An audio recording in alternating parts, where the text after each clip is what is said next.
মধ্যপ্রাচ্যের দেশ ওমানে প্রায় ৮ লাখ বাংলাদেশির বাস। তাদের বড় অংশই কাজ করেন শ্রমিক হিসেবে। প্রতি বছর রেমিটেন্স হিসেবে তারা দেশে পাঠান গড়ে $100 কোটি। সারা বছর অক্লান্ত পরিশ্রমের পর সাধারণত ঈদুল ফিতর কিংবা ঈদুল আজহায় দেশে আসার সুযোগ পান ওমান প্রবাসী বাংলাদেশিদের একটা অংশ। কিন্তু গেল কয়েক বছর ধরে তাতে বাধা হয়ে আসছে বিমান টিকিটের উচ্চ মূল্য।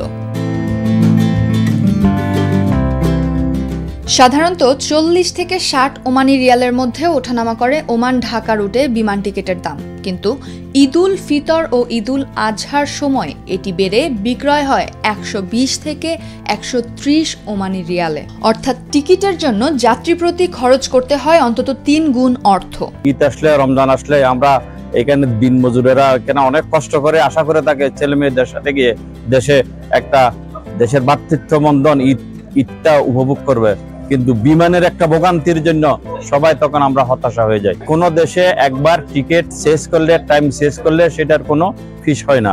একমাত্র আমাদের বাংলাদেশের যে এজেন্সিগুলো জড়িত ওরাই সেইটার ফিসটা নেয়। হজ অপারেশনের কারণে এবং আরো অন্যান্য কিছু কারণ আছে, আমাদের এয়ারক্রাফটের স্বল্পতার কারণে মার্চের 23 তারিখ থেকে মাস্কাট রুটে আমাদের যে 788 অর্থাৎ ড্রিমলাইনার ছিল তার পরিবর্তে এখন আমরা 737 অপারেট করছি। এটা হচ্ছে ন্যারো বডি এয়ারক্রাফট এবং যার কারণে এখানে ধারণ ক্ষমতা, সিট সংখ্যা অনেক কম। তো এক হচ্ছে সিট সংখ্যা কম, আর দ্বিতীয়ত হচ্ছে ঈদের সময় এমনিতেই মার্কেটে ডিমান্ড থাকে। তো দুটো মিলেই এখন টিকিটের প্রাইসটা কিছুটা বৃদ্ধি পেয়েছে এবং এটা সম্পূর্ণটাই আমাদের কম্পিউটারাইজ এবং অটোমেটিক সিস্টেমে নিয়ন্ত্রিত হয়। এখানে আমাদের ম্যানুয়ালি ইন্টারাপ্ট করার কোনো সুযোগও নাই। যখনই চাহিদা বৃদ্ধি পাবে সাথে সাথে টিকিটের মূল্যটাও বৃদ্ধি পাবে। টিকিটের এমন উচ্চ মূল্যে সবচেয়ে বেশি দুর্ভোগ পোহাতে হয় নিম্ন আয়ের মানুষদের। ওমানে বাংলাদেশিদের একটা বড় অংশই কাজ করেন মাসিক 80 ওমানি রিয়ালে। ফলে ঈদের আগে বিমান টিকিটের বর্ধিত মূল্য পরিশোধে বেগ পেতে হয় তাদের। এমন দুর্ভোগ থেকে রক্ষা পেতে টিকিটের দাম কমানোর দাবি ওমান প্রবাসী বাংলাদেশিদের।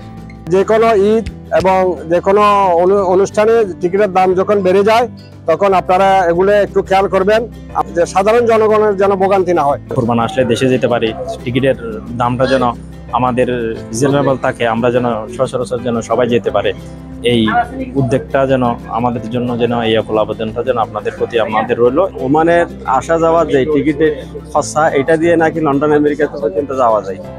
আমি জানি না, আমাদের এখানে আমরা অধিকাংশ লোক আমরা শ্রমিক।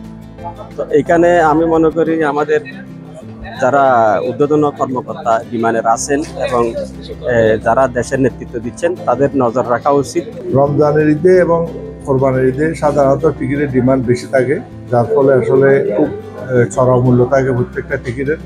কিন্তু এটা যারা এখানে প্রতিষ্ঠিত ব্যবসায়ী, যারা বিত্তবান, তাদের জন্য কোনো অসুবিধা না হলেও কিন্তু যারা এখানে খেটে খাওয়া মানুষ, অল্প বেতনে চাকরি করে, তাদের জন্য এটা ব্যাপারটা খুব কঠিন হয়ে যায়।